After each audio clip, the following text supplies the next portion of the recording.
Welcome everyone to Throwback Thursday, and today we're dealing with the fourth and final Forza game in this special of series. So yeah, this is Forza Horizons, and it came out in 2012, and yeah, it's the first free roam game underneath the Forza brand. So yeah, I'll show you off the cars first. There aren't that many that are dissimilar to the likes of the Forza Motorsport 4, but there are a few that I do like, i.e. this that made its debut in this game. Also they went for offering the convertible versions of cars, which is something I'm a fan of, but I'm not a fan of the way they're doing it in terms of splitting it into two different cars. It should be a choice when you choose the hardtop if you want it to go to a convertible. It does take up a few of the car slots that could be available for other ones. There are more than 300 available, which was expanded upon with Horizon Rally, which you know, pretty much speaks for itself. It's just a rally spin-off like Storm Island was. But yeah, I am a fan that they did offer convertibles. Something I wish they would offer on the Forza Motorsport series. Yeah, plenty of the usual kind of cars. You've got your plenty of muscle cars, Corvette convertible, a nice thing. Citroen and Dodges. This is the one thing that I wish was on Forza the Motorsport series, the Eagle Speedster. If you ever saw Top Gear, how Clarkson reacted to that car, then yeah, that's how fun it is to drive on this game. Ferraris, yeah, there isn't all that too much to separate it from the likes of Forza Motorsport games. Though it does offer a few new ones, like this Ford Focus RS 500, rarer one. Got 345 horsepower instead of the standard 300 from the normal car.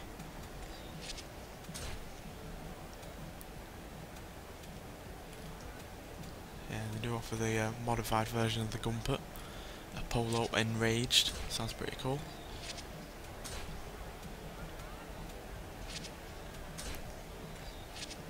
And Infinity, Jaguar, Jeep, Koenigsegg. Yeah, they got this CCXR edition up on here, over 1,000 horsepower, crazy car. Got the Lamborghini Aventador J. So yeah, they do have a few that are different, but there aren't that many. Somehow that's the exact same weight as the hardtop version.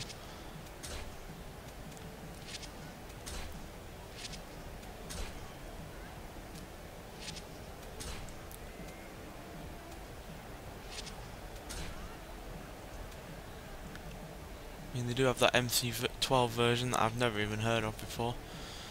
Versione Corsa, probably a racing version of the car. So yeah, there's not a massive choice compared to the likes of Forza 4, where you had more than 500 cars. So yeah, but that again is something else that's new. Another cracking car.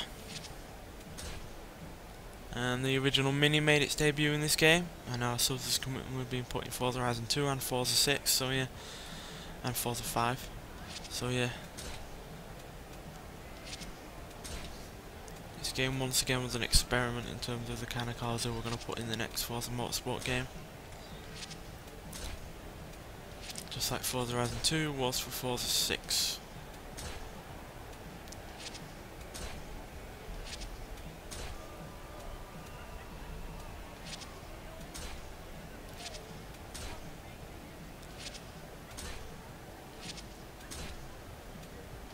Yeah, you might think there's not a wide variety, and you'd be right, but it's a decent variety nonetheless, especially for a first time game in a spin-off series. We got the ACRX there.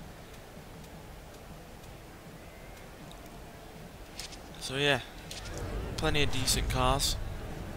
So yeah, this is, like I said, a free roam game set in Colorado. I'll show you the map.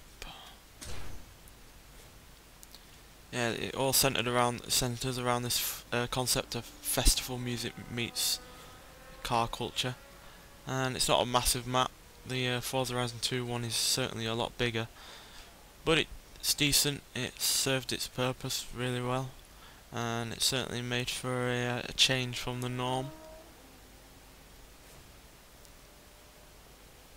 Let's go to a street race, show you some of that off. So yeah, you can do all your stuff in this circle. Upgrades, your paints. In 100 yards, turn right. Buy DLC, I think that is, and buy cars.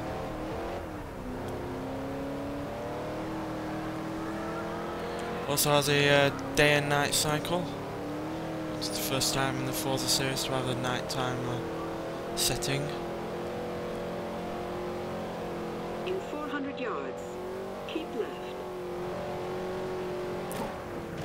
And just like in Forza Horizon 2, there are barn finds. Whoa! Yeah, no, been a while since I played on this game. The handling isn't as good as even Forza Horizon 2's. That's one of the weakest elements of this game. Turn right. You have arrived.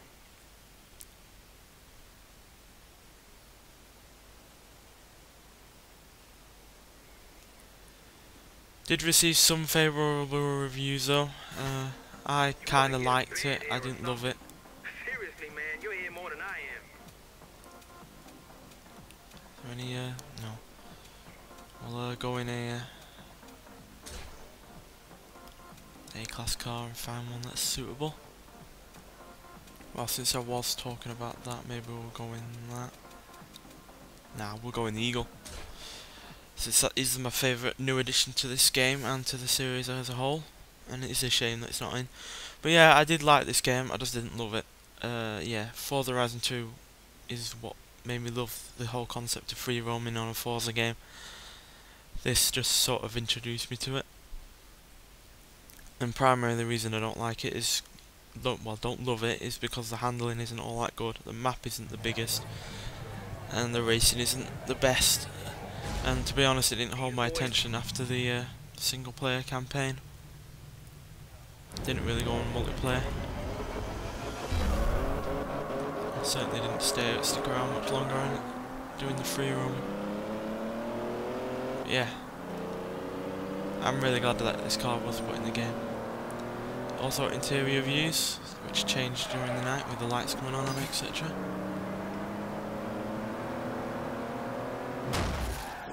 Oops, wasn't concentrating then.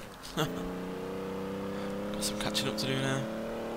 I am probably in the slowest car because this isn't a fast car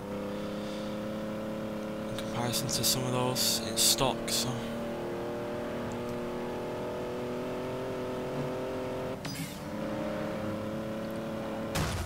Oopsie daisy. I don't know why that TVR had slowed down, I don't know.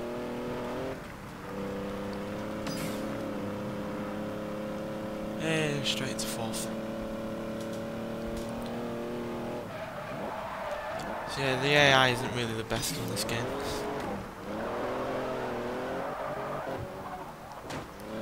Probably a bit better at me than handling the car.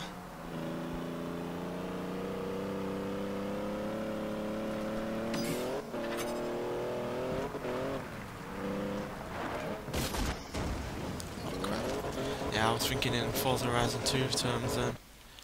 But you can rewind it, which again is a good thing in this game. The one thing that really did puzzle me is why you would want cosmetic damage turned off and having it as simulation. Because surely when you're free roaming you're going to get a bit bashed up, and if you do get it bashed up and damage on, you're going to be limping home. You'd have to fast travel, I think you can, to the garage. That's just something that never made sense to me. Yeah, sure, have it on during the racing, but it should turn itself off when you're in free roam. Just my personal opinion. This didn't make sense to me. To have it like that.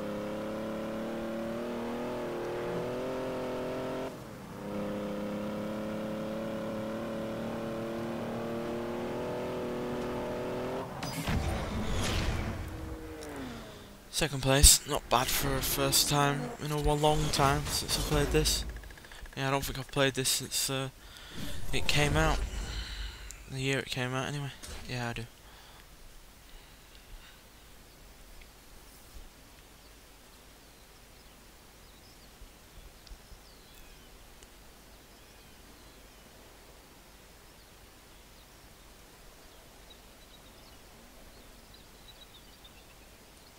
Another thing, the loading times are shockingly long. Then again, so are they on Forza Horizon 2, so... Hey, you're back. I knew you'd get the bug.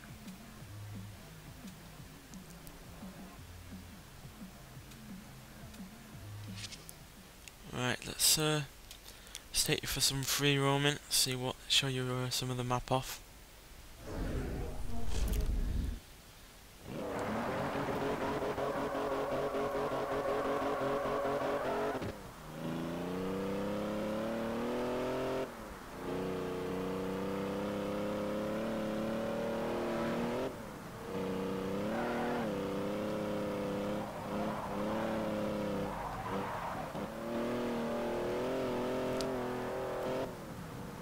Another issue I really had is, well, it's not a massive issue, but it's an issue nonetheless. The car sounds weren't that brilliant either. I mean, I've heard how this car sounds, and it does not sound like this.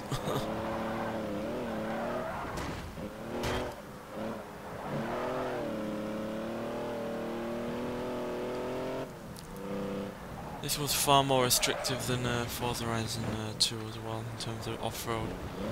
You know, they said you can, if you see it, you can go to it, but you really can't, because I can see that hill, but I can't go to that, because there's all these girder rails in the way.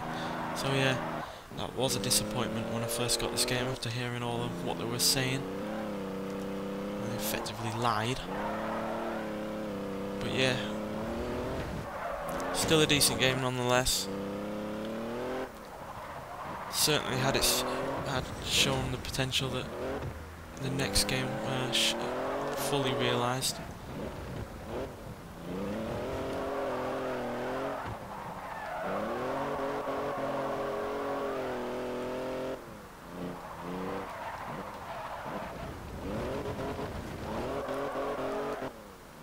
And to be honest, for a first game from Playground Games, it's a really good effort, so yeah, I'm not gonna hate on them too much, because, you know,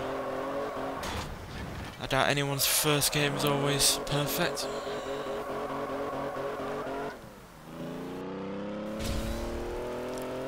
And there is a lot of things that did carry on that were good, like these speed zones and speed traps, so yeah. They took the best parts of this game and carried it on and made them all better. You have arrived at your destination.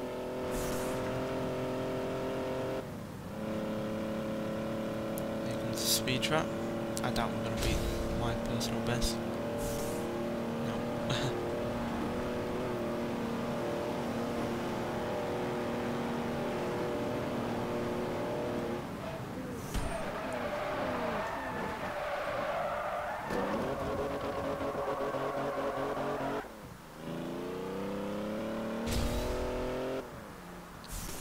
So yeah, Colorado doesn't offer the most exciting area for free roaming. I mean, it's got some nice mountains, yeah, but a lot of it is just flat farmland. Don't quite know why they chose Colorado, but you know, it's a decent enough choice. It's just not one that I'd have picked first hand.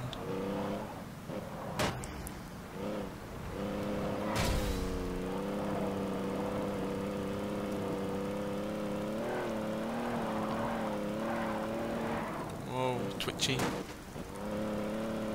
In 400 yards, you will arrive at your destination.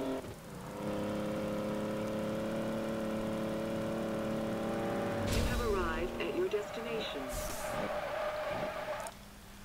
So yeah, sorry this is a bit short, but I don't have all that much to say or show off really on this game. But yeah, a decent enough effort overall, and had plenty of good things for it that he carried them on into the next game and made that game into the brilliance that it is. So yeah, I have no major issues with it, just several qualms with it that might or may not affect you, but yeah, decent nonetheless. And I'm sure, and plenty of people did enjoy it even more than I did. So it is a good game, and certainly showed off the potential that playground games have, and showed off in Forza Horizon 2. So yeah, thanks for watching, and I'll see you in Forza Motorsport 6 after we've just shown you off 4 of these games. So yeah, bye, and see you then.